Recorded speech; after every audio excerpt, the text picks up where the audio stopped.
10 palavras do quimbundo que os brasileiros usam diariamente e não sabem a origem. A primeira palavra é bunda. Bunda. Para nós em quimbundo é mbunda, que significa nádegas ou traseiro. Mbunda. A segunda palavra é maconha. Maconha, que para nós é macanha, que significa tabaco.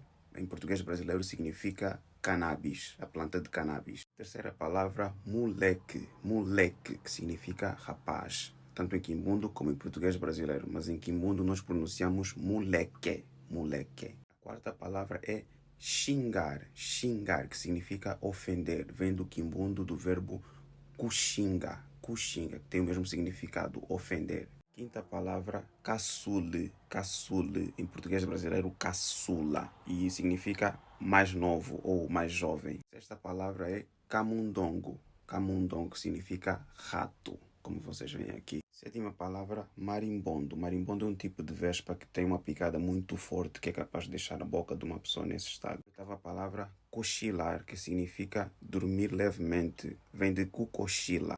Nona palavra, dendê. Para nós, em quimbundo, ndende, que é este fruto aqui. E a última palavra é ginga, que vem do verbo kujinga, que significa rodar, rodopiar, enrolar.